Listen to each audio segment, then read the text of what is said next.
आज हम एक अद्भुत और रहस्यमयी संसार में प्रवेश कर रहे हैं। वो है उपनिषदों का संसार।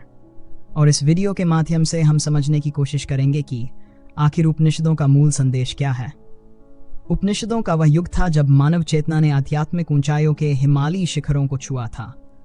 उपनिषदों का यह समय स्वर्णिम था, जहां अनेक कारणों से जीवन की संपूर्णता पर जोर दिया गया।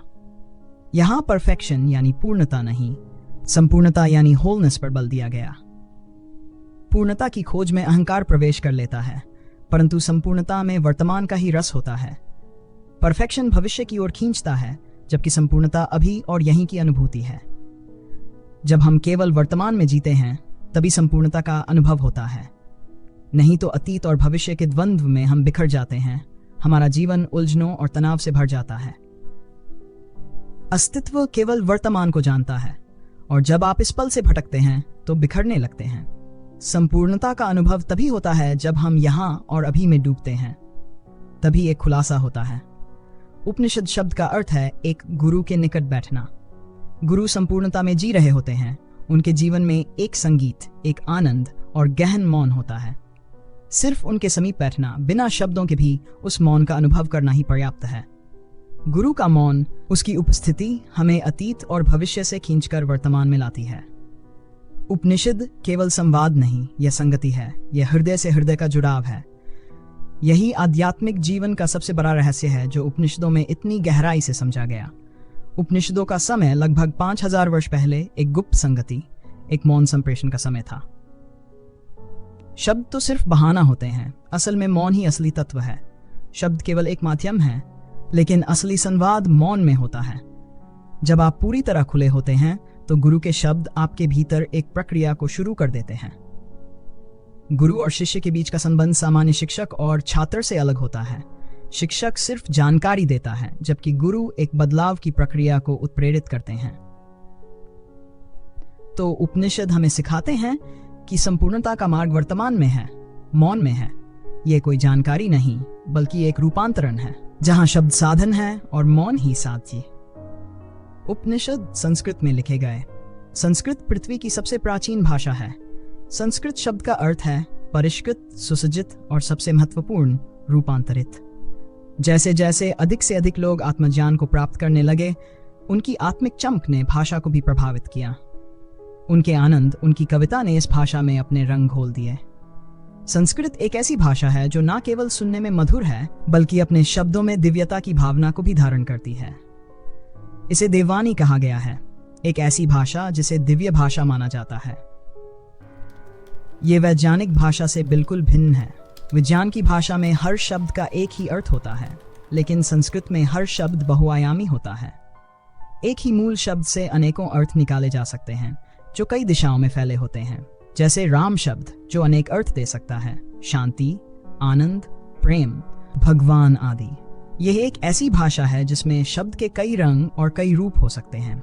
संस्कृत भाषा को क्रीड़ा की भाषा भी कहा जा सकता है, जिसमें शब्दों के साथ खेलने की स्वतंत्रता होती है। यह भाषा एक बहता हुआ जल है, जो कई दिशाओं में बह सकता है। उपनिषदों ने इसे एक ऐसा माध्यम बनाया है जहां शब्दों का प्रयोग सिर्फ सूचना देने के लिए नहीं, बल्कि अंतर्मन को स्पर्श करने के लिए होता है। संस्कृत में लिखी गई उपनिषदें एक ऐसी भाषा में रची गई हैं जिसे देववाणी कहा जाता है।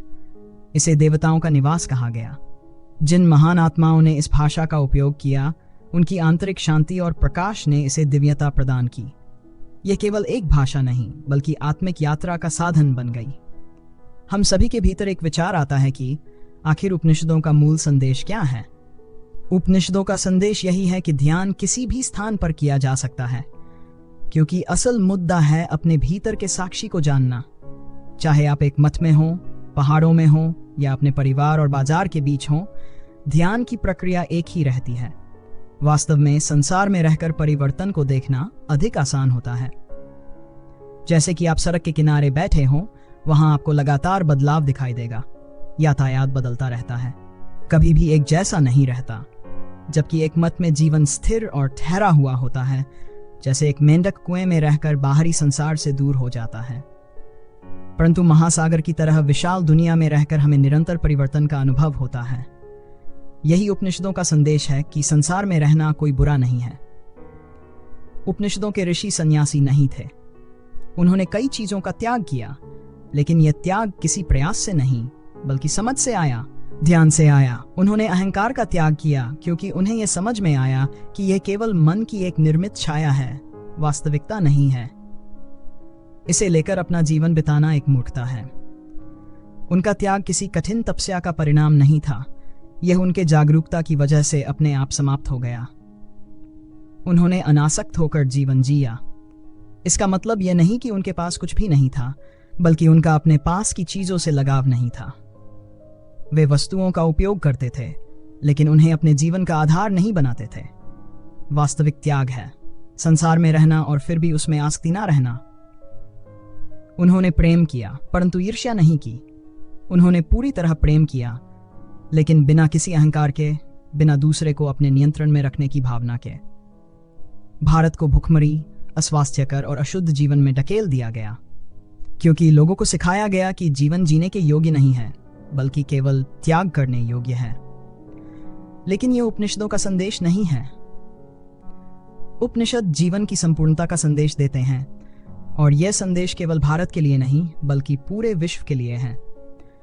उपनिषदों में हर व्यक्ति अपने हृदय की धड़कन को महसूस कर सकता है। मैं अपनी आने वाली वीडियोस के माध्यम से आप सभी को उपनिषदों के ज्ञान से परिचित कराने की कोशिश करूंगा। आशा है कि आप हमारी इस मुहिम से जुड़ेंगे।